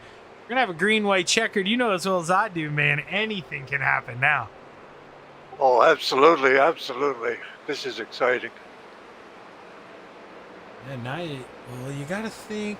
Okay, let's take a look here. Shaggy can look at a number 29. Now, they should be plenty good on the field. That's only 12 laps so far with these cautions. Maybe 2 green-white checkered attempts. You might see some of those guys start to get nervous. But I think right now, got to be feeling pretty confident. Let's see here. We don't have Stu down there. I was going to pull Stu up. He's a lap down at one point. He finds himself in 4th. But Tell you what, Bill, let's pull up Hollywood here. I'm gonna pull him up because this man, there was a time when the chocolate milk machine was a lap down, just licking his wounds, got the caution. Hollywood, man, you're up there on the podium. We thinking we could win this thing. Absolutely, there's no doubt in my mind. I got the checkered flag just fogging my brain right now. I need it. Yeah, man, you know, I was envious of you earlier. You're running in that inside line third place. I felt like that's the perfect spot to be. You know, you're saving fuel, but you have that tough break on your pit stop. And did you think that was going to be it for you? Did you think you'd get another shot at it? Well, I thought the race was over. I won. I was doing donuts inside pit lane there, but I was a couple of laps premature. But no, I figured there'd be another shot. I needed a yellow to get back in it, and here we are. Well, hey, Hollywood, you got that thing P3 right behind Chocolate Water. Knock that thing out of the way and bring home the checkered flag, man. What do you say? I say let's do it, man. The people want to see the chocolate wars and chocolate drink wars, and we're right there, man. Yep. The dark web has been hot about what's going on with the chocolate drink wars, and now we got it. So let's see what we can do. All right, man. We're hoping the real chocolate milk comes out on top. Good luck here, Roland. Absolutely. Thanks, man. Thanks for having me. Good luck, Hollywood. Yeah, I love that rivalry, Bill. We got the real chocolate milk. Okay, now I'm allergic to chocolate. First off, I don't know if I've ever even told anyone that, so I don't even get to enjoy the chocolate milk.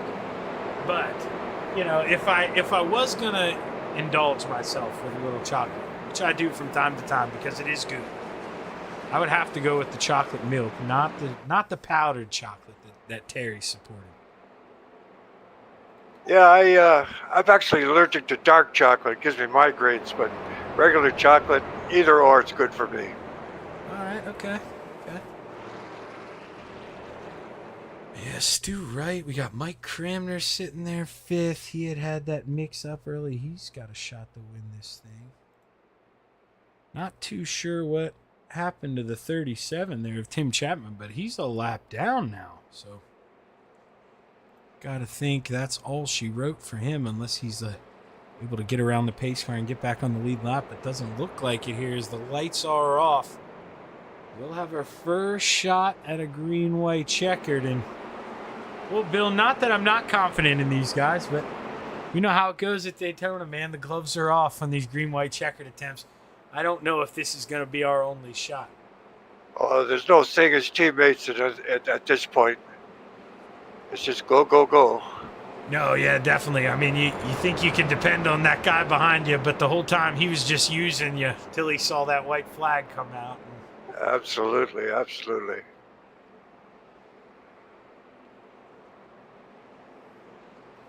Roll around here. Terry's got to think, too. Do you go early? You know, this isn't one of those tracks where you want to get a big jump on somebody, not like leading at Volusia an hour ago where you want to drop that hammer, get out as far in front as you can.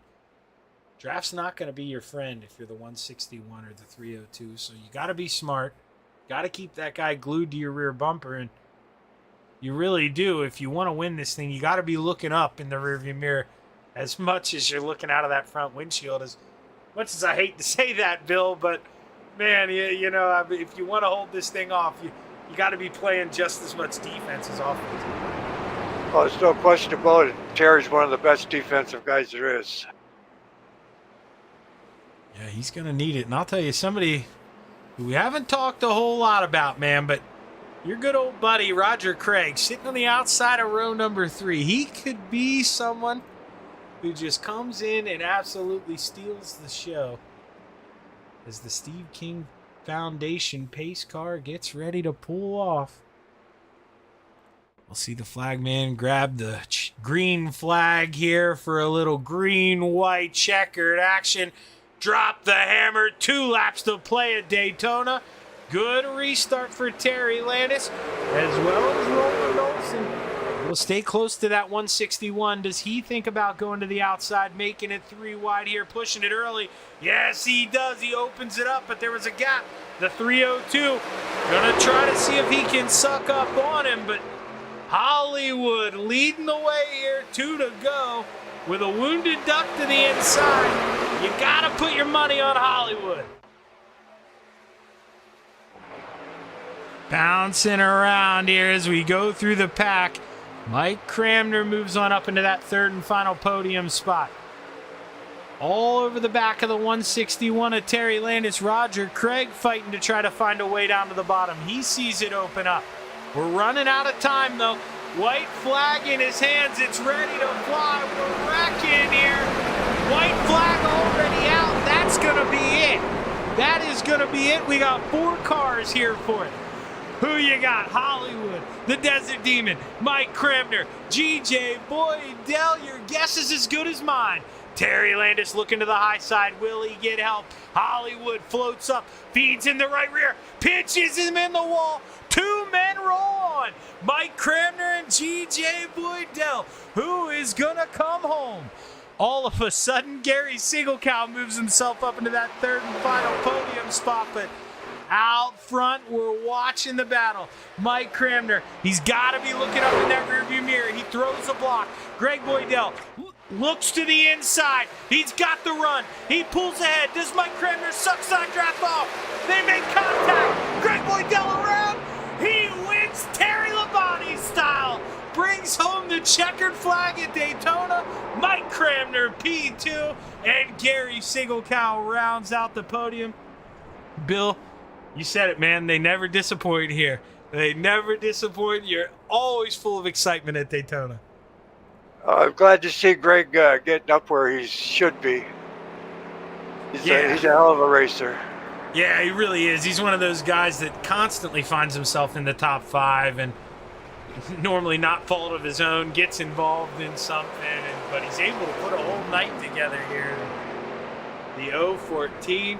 That thing was clean as a whistle till we crossed the checkered flag, but it made it as long as it needed to. And if I could say one thing here, I just want a big shout out to Greg Boydell myself, because he is doing all my driving for me when in real life. He's taking me to appointments. He's taking me where I need to go, and he's just been a real good help. So, Bill, what you're actually telling us all is that he's been having extra practice driving then. So you're basically the reason he won the race tonight. All those miles he's logging. If you want to say that, I mean, I'm not going to argue with you, but yeah, hey, man, you got to give credit where credit's due. And that was a good run out of these 3 here. Mike Cramner, I believe, not able to make it to victory lane for the photo shot there. Car a little damaged, but front 2 make it. Greg Boydell parks it on the charity stripe. That's a terrible camera view. That's okay. And that one's even worse. So we're going to go back here, but let's try to rewind here, get us back to that last stint of the green-white checkered. So much stuff happened. And Gary Siegelcow, look at this. Starts on the tail end of the lead lap for this green-white checkered and moves on up to P3. I told you, you can't count that 25 of Gary Siegelcow out. Absolutely not. He always seems to manage to get himself back up there, and it's real good on him. Yeah, and Gary, hey, you come into that introduction, man. This was not the race you expected. You're one of those guys normally up towards the front. I saw the mistake under pit road there, getting tires, but man, you're able to rebound. You start on the tail end here, the green-white checkered. What is going through your head? Did you think you stood a snowball's chance in hell to come home on this podium?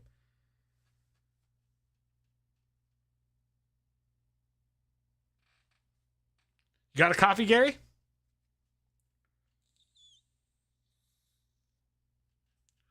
Well, we might have to wait till Gary gets back with us. He may have went for a as I'm losing my voice, jeez. He may have went for a quick refreshment. I gotta take a drink, jeez.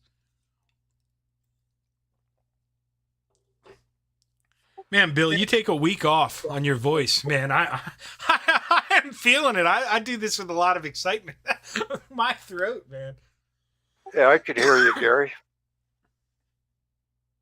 Oh, you can hear Gary? Is he talking in iRacing chat? Because I don't see him miking up here on the Discord. Oh, it might be iRacing.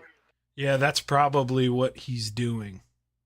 Because, yeah, you and I's bubbles are lighting up here on Discord, but I don't see him.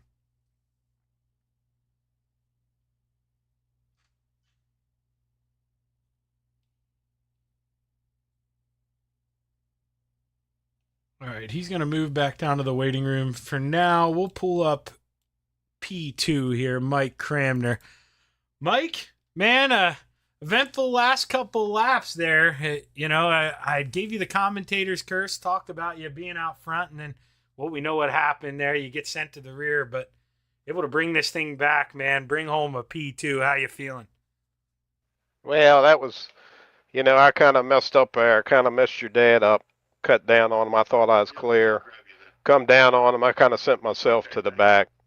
So I just got lucky and come up through the field there. And then them two chocolate milk boys, they got to shaking it up. And that was a mess on the back stretch and got me out front. So, and then I just couldn't keep Boydell. He was rolling. I was trying to block, but he was rolling. Yeah, I mean, obviously you want to inherit the lead, but you got to be thinking there, Mike, probably the worst time to inherit it, all by yourself, just you two going down the backstretch. But, man, you put up a good fight. You guys rubbed fenders, and, man, one of the closest finishes we've ever seen. That was a great cap to the night. So, good run, Mike. Congratulations on the P2, man. Who you want to thank? Well, I definitely want to thank Masked Avenger for putting on the event, Coast to Coast Racing League for all they do, the admins and everybody behind the scene, and just really great to see Willie back racing with us. Really glad to hear him and be out on the track with him. So definitely grateful for that. Well, thank you, Mike. Well, hey, great run, Mike, and look forward to talking to you a lot more this season, man. Definitely a contender for this championship. Good luck. Thank you, Shaggy. Thanks for what you do. Let's see here. Hey, Gary, do we got you now?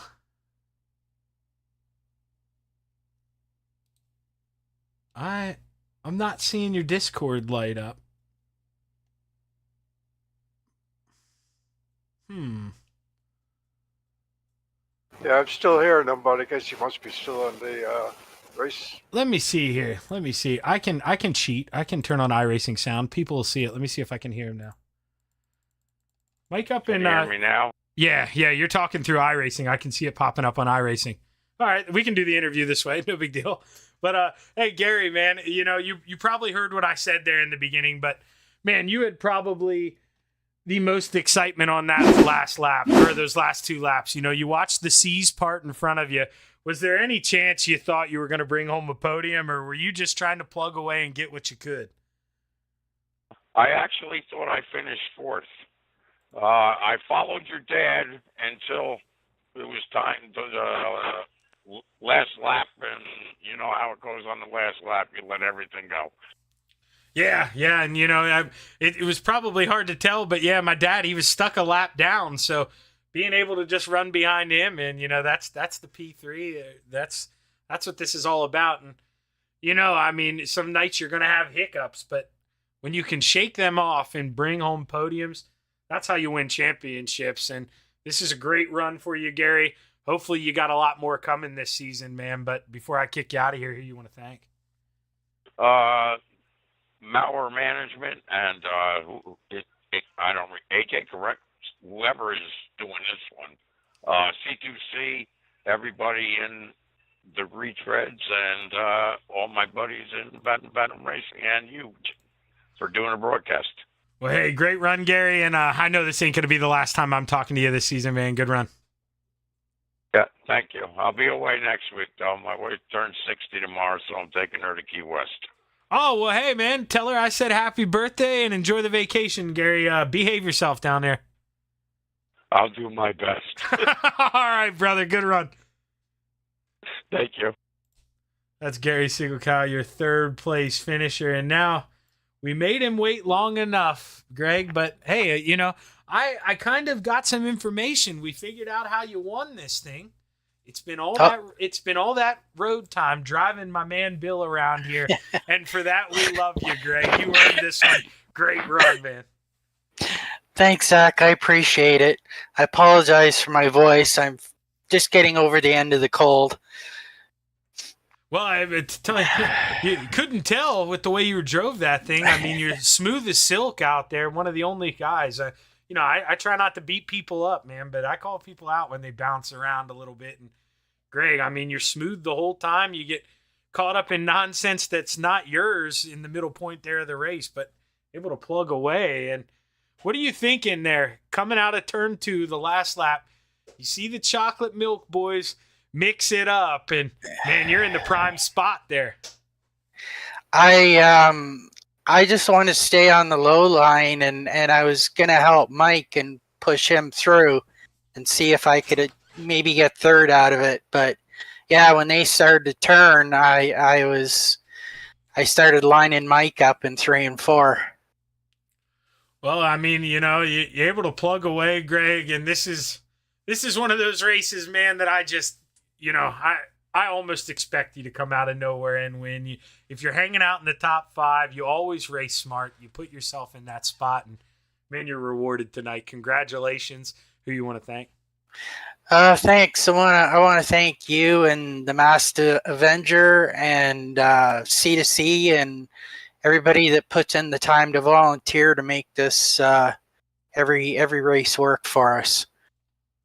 Well, you're doing an amazing job. Sorry to overstep on you, Bill. I'll let you talk here. I just saw you mic up, but Greg, it is you do not get the credit you deserve for the friend you are to this man. I know he tells you he appreciates it, but the whole way down here in the States, man, we appreciate you keeping him up and always being a good friend, Greg. You're an awesome person. We're lucky to have you.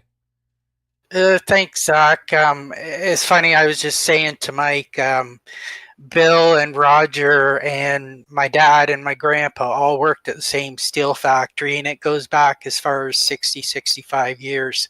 So it's just a big family. So stepping up to help Bill was just natural. It just had to happen. I'm not going to let somebody suffer on their own through this stuff. Oh, yeah, Greg, I just wanted to remind you that I'll see you on Thursday. I got 2 appointments. Yes, sir. It's already in my calendar. Oh, that's great. But he's buying lunch, Zach. He promised. Yeah, you got to get. Where are we going? Where are we going for lunch? What's the choice up there in Canada?